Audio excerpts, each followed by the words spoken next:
Hello, everyone, and welcome to episode 16 of the Variety Gaming Podcast.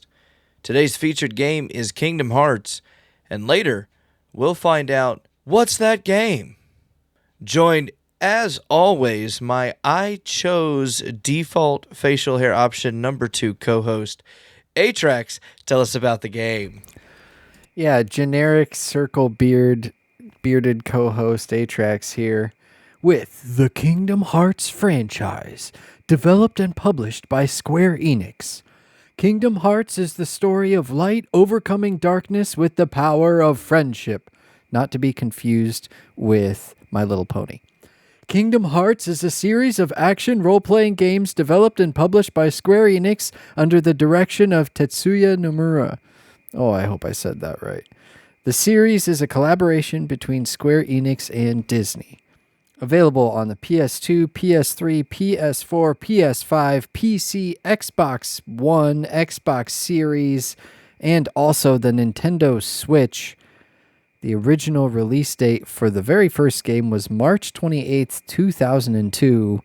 That was when the world changed because Kingdom Hearts came out, and this game is, it's a solo RPG. There's so much to do. Rayu, I know both you and I have such a deep nostalgic hit with this game and with this series, in general. Start us off, man. Oh, well, thank you. No, I have been a fan of this franchise since 2002 when the game first released on the PS2, and this is back. We're gonna jump in our time machine and go back for a bit. This is back when console exclusives were still around, and Xbox gamers didn't know the wonderful world of Kingdom Hearts that was beginning to form.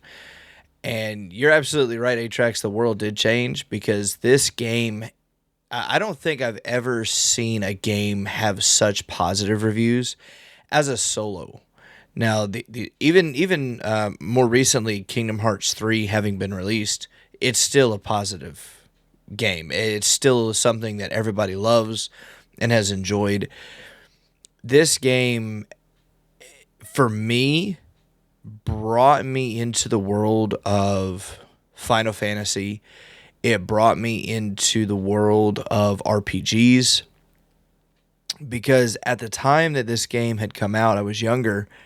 We're not going to go how young, but I was younger, and I was all about Disney. I loved Winnie the Pooh growing up, and you love Mickey Mouse, and you see all the Disney princess worlds. You watch your Cinderella, you watch The Little Mermaid, The Lion King, all of these Disney worlds that you had seen through the eyes of television, or not even just television, but VHS tapes or DVDs. You saw all of these worlds come to life as a kid, and now I'm getting to play as a character going through these worlds. That's something that will always and forever have a lasting memory for me. And especially now with my daughter being a big fan of Mickey Mouse and Minnie Mouse and all the stuff that comes with it. As I was playing this game and she saw that, oh, that's Mickey. Oh, that's Donald and Goofy. And she would realize some of the characters. So I could see that she was really starting to get invested in the game, which nowadays is crazy hard to do, to have your children sit and actually want to watch something through the end. Every time I would stop, she would Daddy, more. She didn't want me to stop playing the game. So that's something that I'm very excited to see with my daughter, and very excited to know that this game, despite being from 2002, the story, the connection that game has with its fans, new and returning, is still just as strong as ever.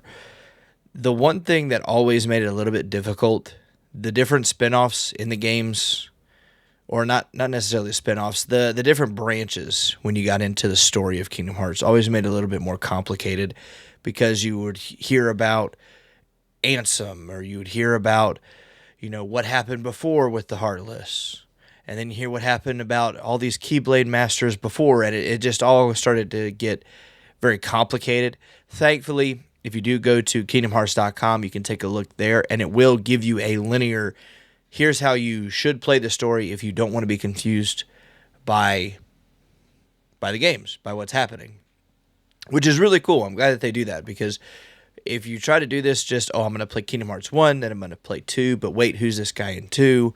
And then you go to 3 now, and it's like you really are confused because you didn't play all these other ones that came out before that. This is a good way. Certainly recommend you go take a look at that if you want to get into the Kingdom Hearts series. With all the remasters and mixes and all of these things that have come out, you can still get them and play the original story, just brought up to today's graphical standards and a little bit more simplistic controls as it was back on the 2002 version of the game. And the fact that this game and this franchise took off as well as it did, that there was a mobile version of this game that, as of right now, it is currently delisted as of 2024, but there was a mobile version of this game. I remember playing it back when it did come out, and it was really cool. Like, you got to create your character a little bit differently, different outfits, different worlds that you would go through in the mobile version of the game, and it was almost like a social thing, almost like one of those Facebook type games that you would play. It was really cool. It's called Union Cross, and I'm sad that it's no longer available on the App Store, but if you go, again, onto the website, kingdomhearts.com, you take a look at the Union Cross, you can actually see what the game did look like, and if you missed that, I'm sorry, but if you did play it back in the day, then you're a little bit familiar with what I'm talking about. Now that I've kind of like derailed a little bit with the franchise as itself, the one thing that I absolutely loved about Kingdom Hearts is the fact that we saw Final Fantasy characters and Disney characters interacting with these characters that were created with Sora and Riku and Kairi, and how their stories all intertwined together to give us the original Kingdom Hearts. That was one of the things that I thought was really, really cool, seeing Leon in Traverse Town. Like, that's the big thing. And then you see all the other characters that came into it. Of course, you have Sephiroth. Everybody remembers the big Sephiroth fight. That, man, that was a hard boss. You had to like prepare for it, gear up for it, and it made it difficult. But it just showed you how strong the Final Fantasy characters were, and it made it really, really cool to see them outside of their world in Final Fantasy and to be incorporated into this.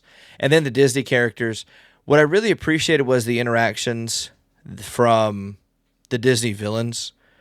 Like, personal favorite would have to be Maleficent.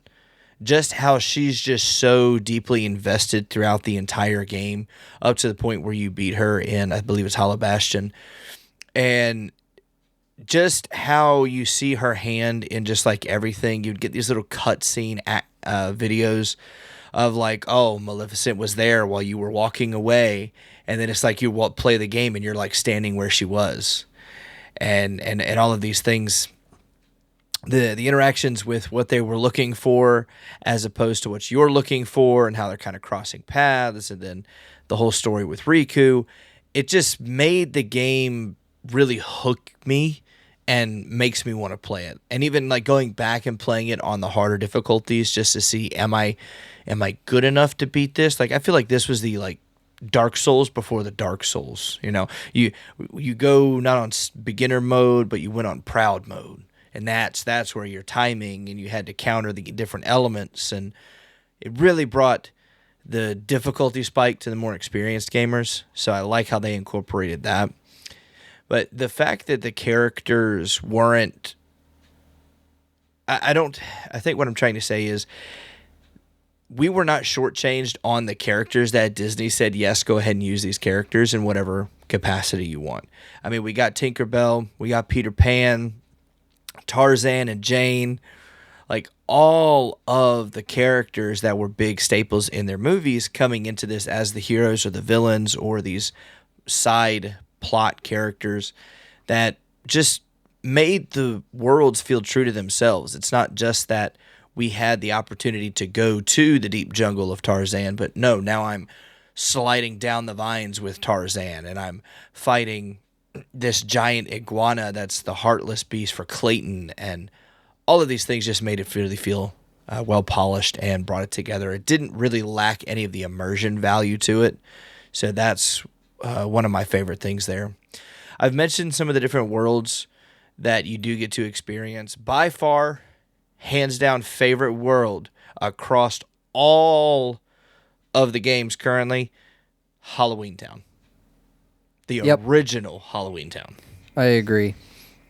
The music that hits, the outfit, the atmosphere, the storyline. Halloween Town just had everything.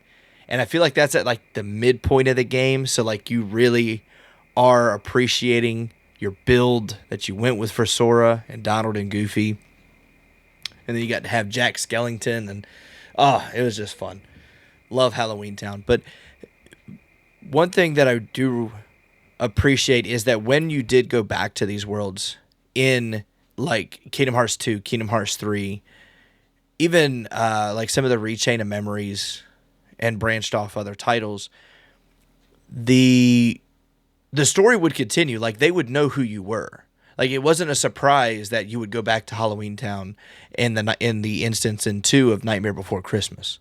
Like, but they remembered you. Except for one world. Which world? Winnie the Pooh. Oh yeah, that's okay. We'll forgive Pooh. He's about as innocent as they come, so we can't. Yeah, I mean, we even can't- that was like actually a storyline though. So Well, that's I thought that was cool though. That I agree with you, but I had to interject that there is a storyline where Winnie the Pooh forgets who you are. but that's like, I mean, it's Winnie the Pooh. I mean, no one's gonna hold a grudge. It's Pooh. But the fact that they would go to that attention to detail, because Winnie the Pooh was not one of the ones on the map. Like if you're playing the game linearly and you're looking at the maps, like, what are they talking about Winnie the Pooh?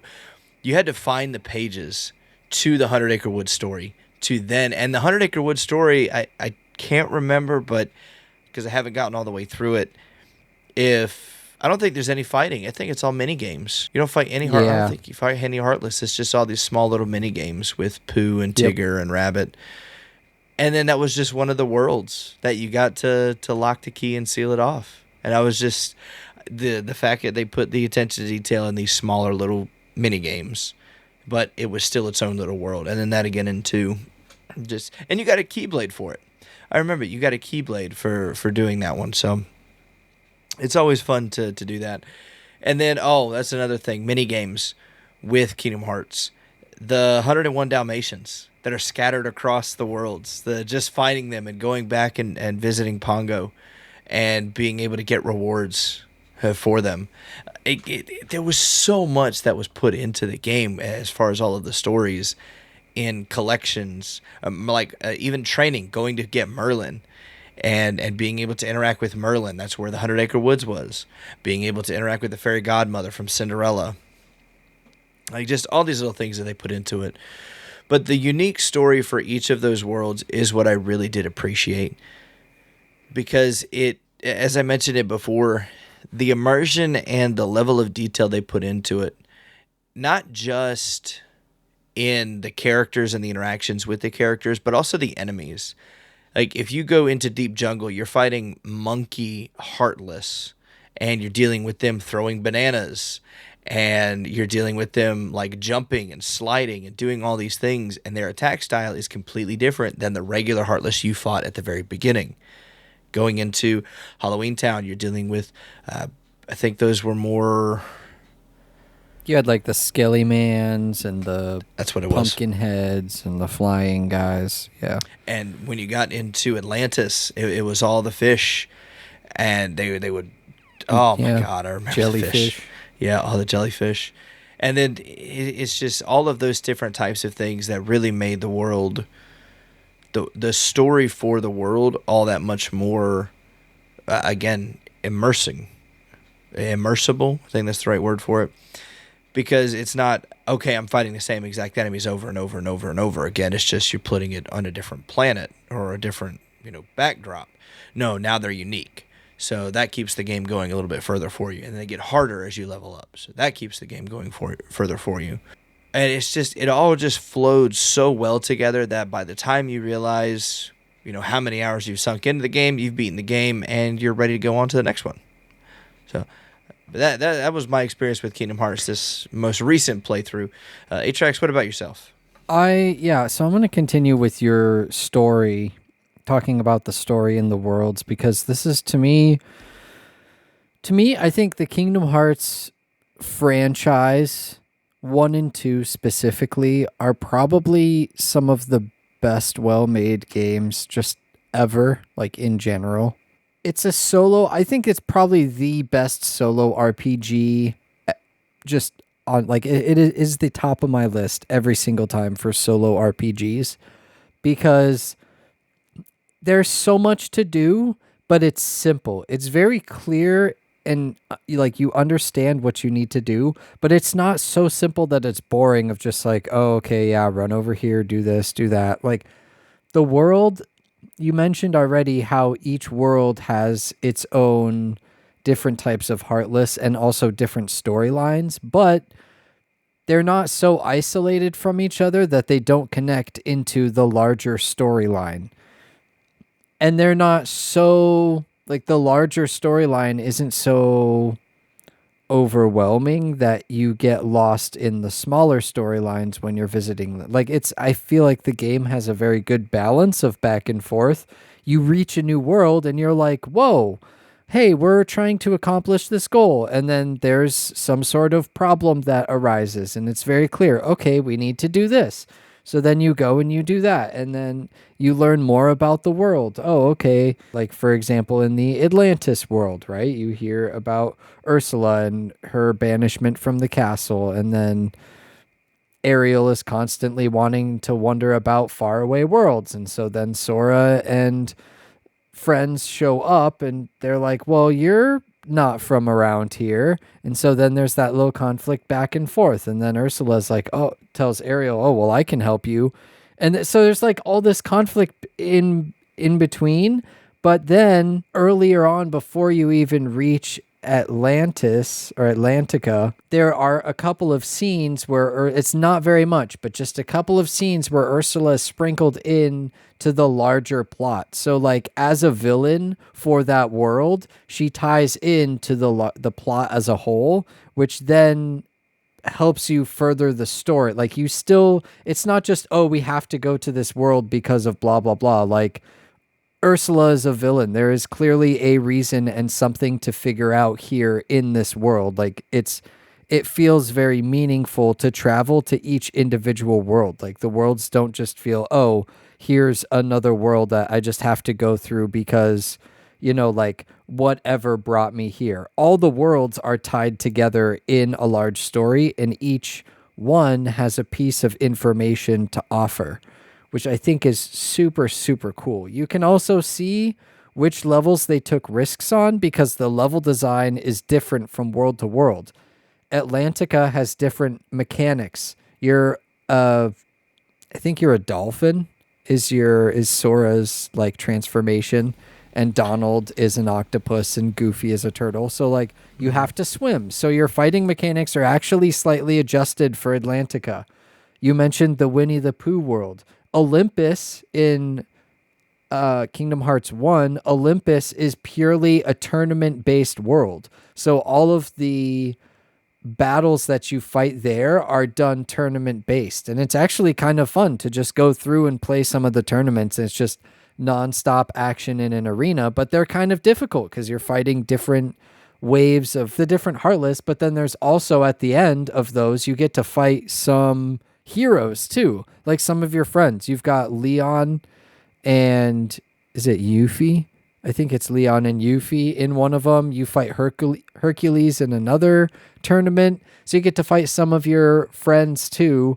And it's almost like a what if, they're kind of the bosses of the tournaments. It's super cool. Like I said, it's just the world designs are just different. Some of these risks that they took don't necessarily pay off. I enjoy rhythm games, but the Atlantis level in number 2, where it's just all, like, musical based games, it's kind of cool. I'm sure some people like it. For me, it didn't really hit, but again, I can appreciate it, right? It's not like a dreadful level that I have to go through. It's enjoyable. I can still have fun with it.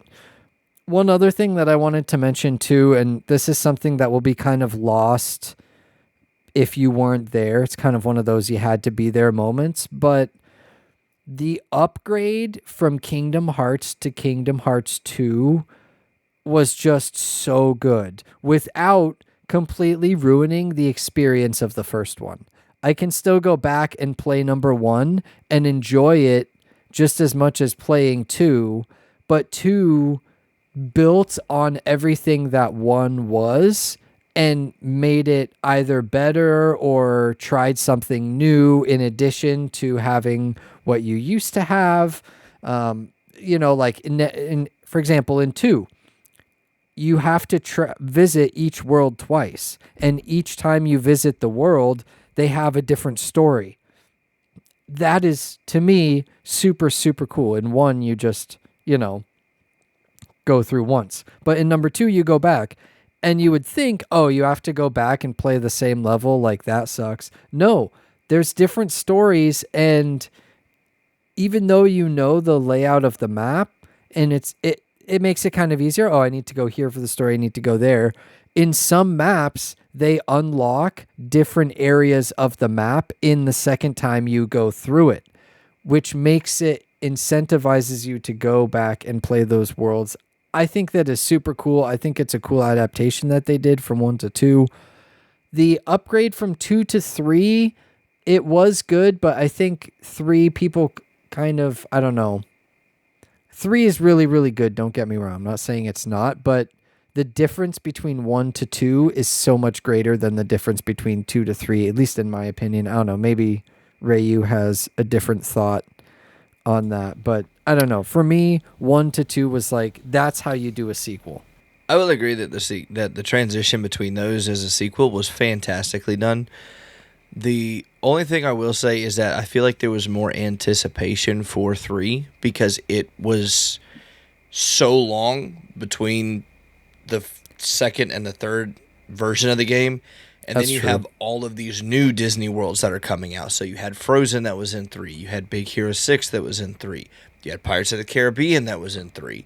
So Pirates was in 2, though. Pirates was in 2. You're right. They brought it back in 3. I think it was Tangled. Tangled is the other new Tangled, one, right? that's the one I'm thinking And of. Toy Thank Story? you. Toy Story, Toy also Story in 3? was also, and the Toy Story was, I want to say, is not the most recent version of Toy Story because I don't remember if Lotso was involved in it, but either I way, think that was Toy Story 3. yeah, you had a lot of the newer Disney worlds incorporated into the game, and then there was the whole attractions or animation thing that they wanted to do to kind of improve combat a little bit more. The one thing I will say that they did right with 3 is the worlds opened up more. Like Olympus wasn't just the Colosseum, it was you're getting to explore the world of Olympus now. The fact that Big Hero 6 is an actual open like city that you can go and run and jump on top of buildings and everything even after the fact, that's to me where they kind of hit the nail on the head. So I think they went for something a little different, and they wanted to catch everything up with where the Disney stories were. And to wrap all of this up in a wonderful bow, you can get the Integrum Masterpiece Edition of the Kingdom Hearts franchise. It comes with, from my understanding, literally every single game.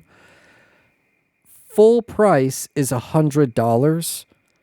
On sale, obviously, depending on what, like, imagine it goes half off. $50 for the entire Kingdom Hearts franchise is actually like the biggest bundle. Like, that is the best gaming bundle you could ever buy, from my opinion. Like, obviously, if you don't like the type of game Kingdom Hearts is, and Kingdom Hearts isn't for you, I get it. But if this is even somewhat interesting to you, get the entire bundle.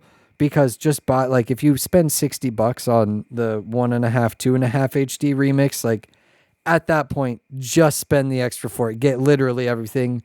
I promise you will get addicted to it because the game, and want to play through all the games because they really are just that good. And maybe not all in one go. Like, that'd probably take you an entire year of just devoting straight to Kingdom Hearts just to play through them all. But Even so, honestly, year well spent. Like, mix it in with your other games because it is just such a great game. And if you can get the Masterpiece Edition on sale, even better because the games really are masterpieces. And one thing I want to throw into it as well, it is on the Steam Deck. So if this is something that I would, if you have a Steam Deck, put it on there and run with it, because it is good, especially if you're on those long family drives, good road trip, catching a plane. This game will get you through it. I promise you. Speaking of getting through, the hardest thing we're doing right now is getting through our game of season. This war has, by all accounts, lasted a lot longer than I thought it was going to, on account of how short the last war was. HX, what are the stats for our current game of the season, Foxhole? Our current breaking news is 5.1 million casualties, 34 days in. Current score 23 points for the Colonials. Go green side. 15 points for the Wardens. Boo blue. Boo blue. We had some we had some fun doing some shoreline assault on the Colostra.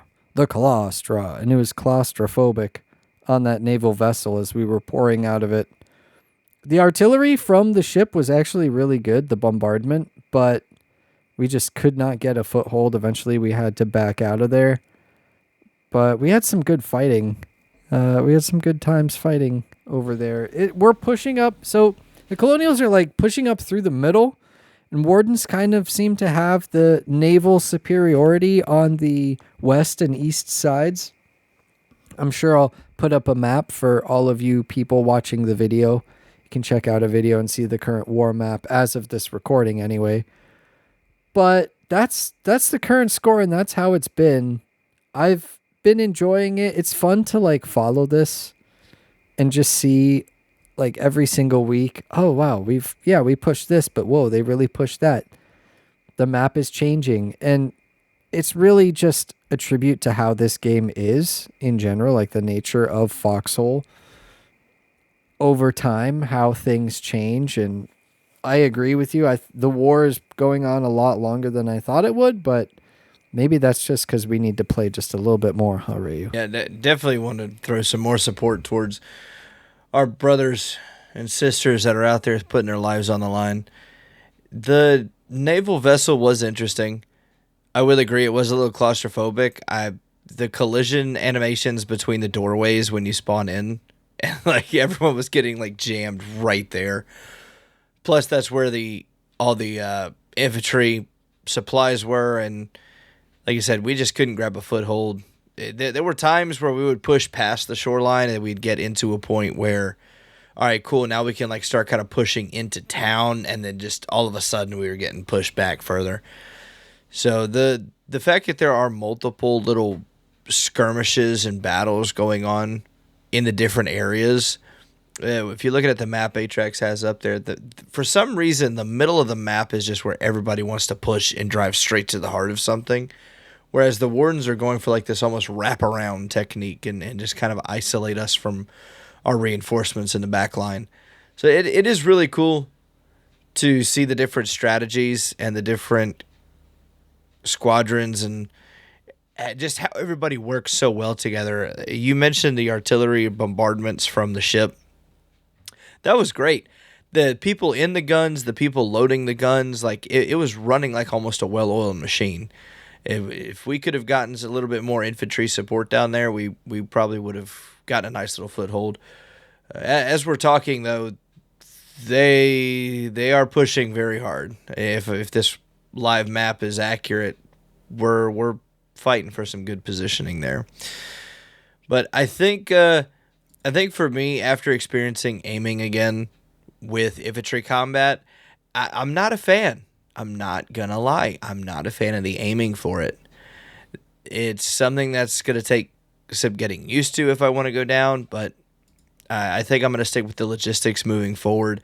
It's a little bit easier for me and a little bit more enjoyable. And it's like you hear gunfire to the left, and Then you go and it's like this one guy that has this one angle that takes you down and you can't really continue to push and you're respawning all the time. It's like, all right, I'm just wasting resources at this point. Let me go do something else. So I had a good measure of success. I don't know about you. It wasn't easy, but I eventually slowly figured out. I cannot use a like rifle, like a single shot. I think it's the Ardent rifle. That's just like a single shot. I grab one of the 9mm SMGs, and my goal is to not get shot at or hit until I am like close enough to just barrel stuff the dude and just, but you know what? I've gotten, and I hope I edit this correctly in the YouTube version, but I've gotten a few good flanks and just run around and just like and goon down like 3 people, and then eventually I get shot, and I'm sure that they get medics over there to help. But even so, it's fun to just like grab an SMG, and that's what I do. I just play like don't get hit, and I try and like duck, and okay, I'm like hiding in this bush, and then some colonials go by. I'm like, okay, I'm good to go. So like I'll go running like over here, hide behind this wall. Okay, I'm good. Oh, there's a warden. Let him pass. Oh, there's another warden. Gotcha. And then I don't know. That's been my strategy. I like forget trying to be accurate. I'm just gonna run up and barrel stuff you. So the one thing I found, I'm about ready to throw out primary weapons altogether. I found the gas grenades. And that was one thing for me, even in like Call of Duty with gas grenades. They're just, no one expects them. No one willingly goes and grabs a gas mask and puts it on and runs around with that. So True. especially for like where we were fighting on the beach, there's moments in the video where you'll see I'm just chucking gas grenades. I'm like, this will be a choke point. That'll be a choke point. Like they can't run through it. They can't. And there's like one guy that was like camped down holding this one angle, and I just run in and just chuck the grenade as I die, and I just watch it blow up on him, and it's just all this gas. I'm like, yes, we're going to push him out. And it does make it harder. So I know a lot of people like the regular grenades and we like making things go boom. But, dude, just get the gas. I promise you, no one's prepared for gas. You hear that, everyone? Ryu's got gas. He's coming for you. You wardens better be afraid of Ryu's gas. Oh, yeah. I'm loading up on bean burritos and chimichangas. So now, that was our update for our game of the season. And now we're going to have some fun and test our gaming knowledge describing games poorly. What's that game? This is by far one of our favorite segments, and we have gotten a little bit better. Hopefully this time it's not Atrax's editing magic that makes it to where we're able to keep the show within time. Yeah, we'll see what happens. So we each have five games that we have hidden from each other, and we're going to describe them poorly. So, Atrax, what have you got for me? All right, here's my first one. Hope everybody's ready. Pick a faction and force your own destiny in this once beloved franchise title. Pick your faction. Pick a faction and force your own destiny in this once beloved franchise title. Pick a faction and force your destiny. Fable? No, that's a good one. But Which, no. by the way, Fable's getting a new one that's coming out, I believe. Yeah. So That's more of like pick a morality, because you're the king in Fable, right? Yes. Let's see. Pick a faction. In this once, pick a faction and force your destiny. Yep. Force your own destiny in this once beloved franchise title. Star Wars: The Old Republic. Yep. Yeah, and that's the Force gave me that one. Yeah. That's why I worded it that way. Okay. To separate it from like World of Warcraft and other stuff. I like it. That's a good one. God, I haven't played that in a while. All right, so Atrax, my first one for you. You track down a kid as a bounty hunter who prefers swords and words to guns. You track down a kid as a bounty hunter. Who prefers swords and words to guns. The kid prefers swords and words to guns. The bounty hunter. The bounty hunter prefers swords and words to guns. Dishonored? No, but that's a good one. Okay, so you are a bounty hunter that prefers swords and words to guns. So I'm assuming that it is going to be some sort of like, I don't want to necessarily say RPG style, but kind of RPG style where you can either use like persuasion or intimidation type deal to get out of stuff. I don't think it would be Fallout. Nope, it's not Fallout. Swords and words to guns. I'll try and steer you in the right direction. Your biggest clue is going to be towards the first part of that sentence. You're tracking down a kid. Oh, you're tracking. Okay, you're tracking someone. That's right. This is a tough one. This game also has had a live-action version of it. A live-action series. Assassin's Creed? No. Nope. A live-action... Halo? Nope. No, that's the other way. That's guns to swords and words. Hold up. Wrong way. Okay. You're tracking down a kid. You're a bounty hunter tracking down a kid. What games involve bounty hunters tracking down kids? I don't even know. Bounty hunters that track down kids? This game was in everybody's top 5 games for the longest time, was often referred to as the standard for graphics and performance. The Witcher? No. Witcher really? 3. Mm-hmm. I didn't know there were guns in Witcher. Are there? I think guns was a bad word to use. I should have used like crossbows or something like that. Crossbows, bows. Or like to ranged weaponry. Yeah, ranged maybe? Weapons. Yeah. Again, terrible description. Guns. But no, that's the point of the game. Oh, yeah.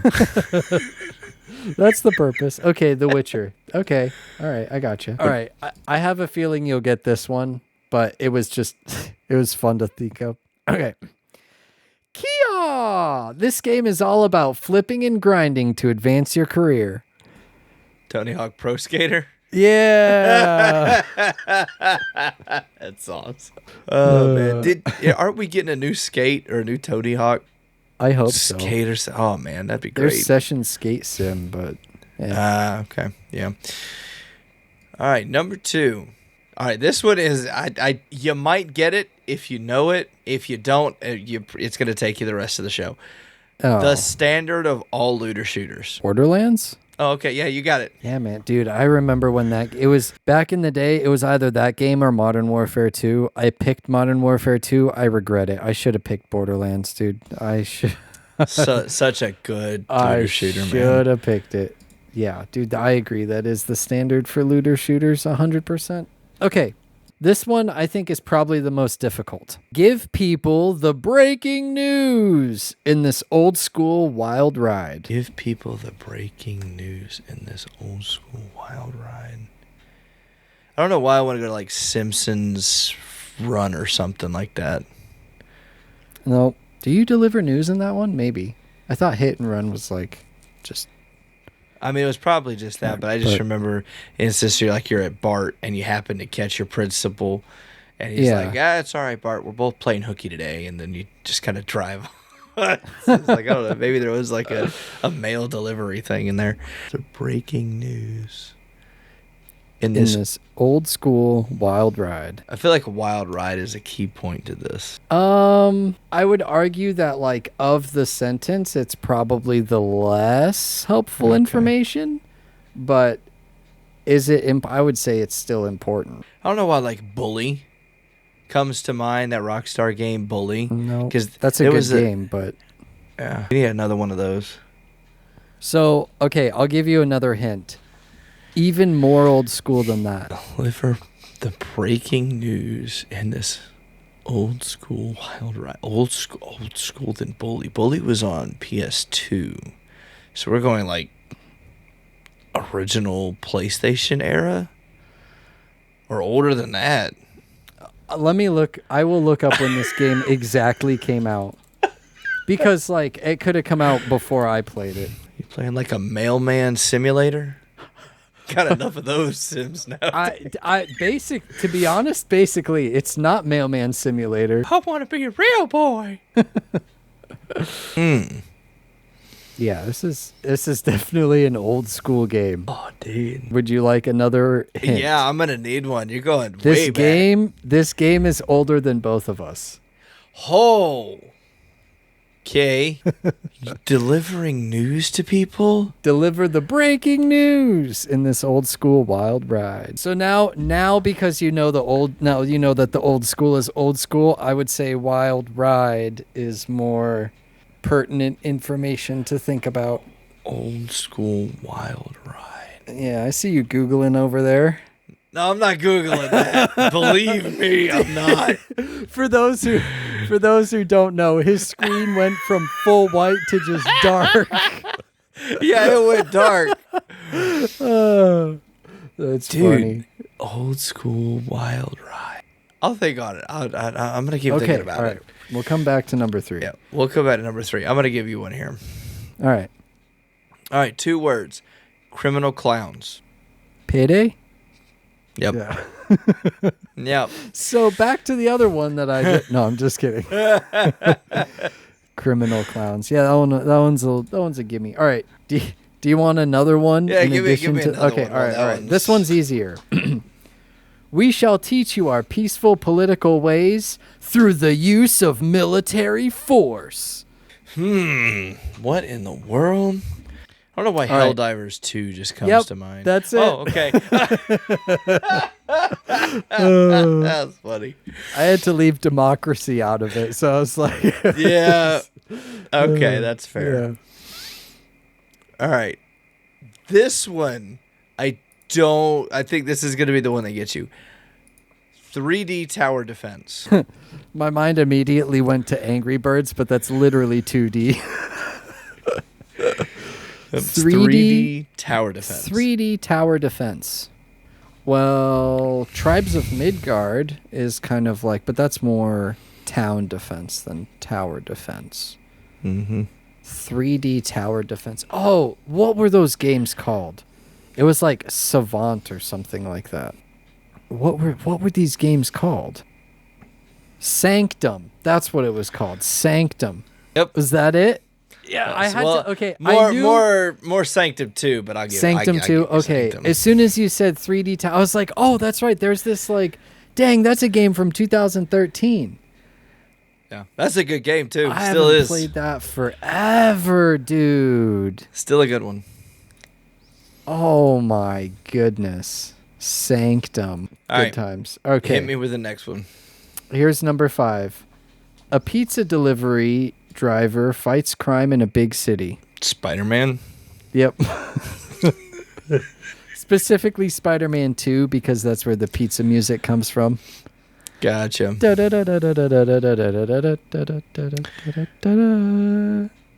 Sorry, Short geologist turned exterminators. Short geologist turned exterminator? Short geologist turned exterminator. What games have short geologists?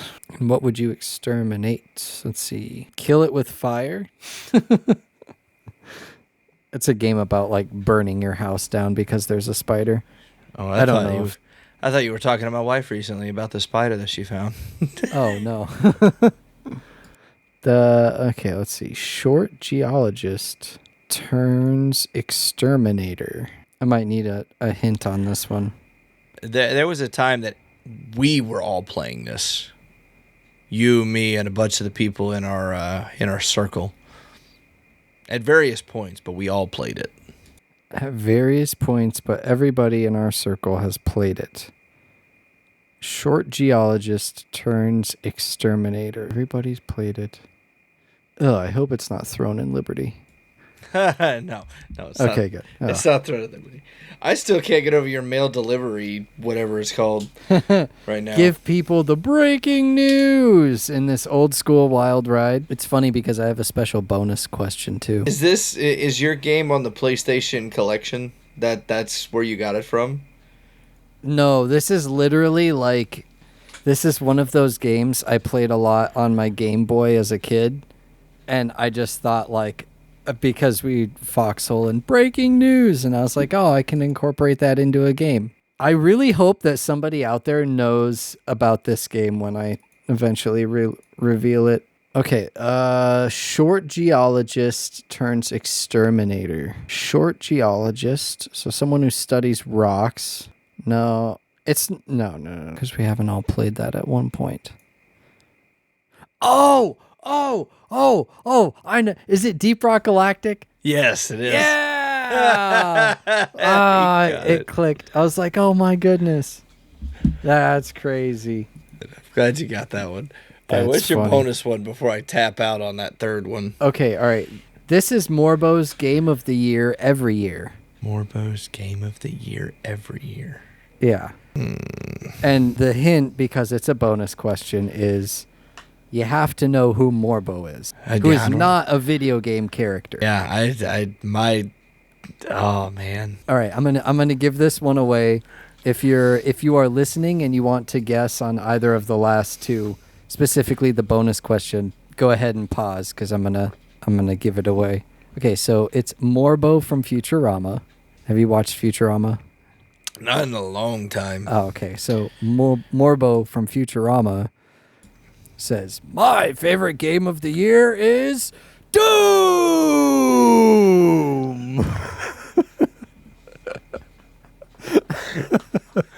That was good. That was good. I like that. Okay. So the last one. Give people the breaking news in this old school wild ride. The wild ride is a bicycle. I figured it was a bicycle when wild ride. Man. All right, I'm giving it to you. It's Paperboy. So Paperboy is a really old school game, and literally the entire goal is you're just a bicycle. You're a paperboy, and you just throw the newspapers at people, and you like get points for scoring them in mailboxes. Like if you throw it through the window, you get extra points and stuff. And it's a wild ride because there's stuff like on the street. There's like cars driving and people walking across on the street. If you run into one of them, then you crash. And so you have to start all over. It's a game from 1985.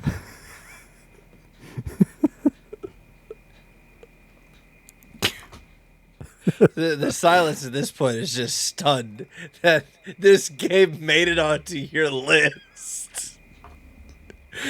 Oh, man. I used to play it so much on my Game Boy, dude. Like hours of Paperboy, dude. Hours of Paperboy. Shout out to all the OG Paperboy players out there. That's like back in the old arcade days. Everyone's just playing. It was an arcade cabinet. Oh, man. They were playing Pac-Man, Donkey Kong, and Paperboy. Oh, boy. Well, thank you all for listening to this week's episode of the Variety Gaming Podcast, where we got to dive into Kingdom Hearts and just go through this history that myself at HX have had with the game, tell you a little bit about it, as a great deal that is currently on the Steam shop for the $100 of the Integrum Masterpiece Collection. So definitely pick it up if you can. It's a fantastic title. It's a fantastic franchise in general. Also, while you stayed with us, we were able to recap our Game of the Season update, where we are 34 days into the war, and over 5 million people have sacrificed their lives. So thank you to all those who have died, and we'll hold a moment of silence. Be sure to put down your guesses for What's That Game segment of the show. It's always fun when the audience participates, because believe me, this probably went a lot longer than you think it did with us trying to guess these titles. Through the power of editing, we've made it in time. But be sure to find us on Spotify, YouTube, and Apple. Click the subscribe bell, give the video a thumbs up, and rate the show. Tweet at us on X at Variety Games Pod. We'll see you in the next one.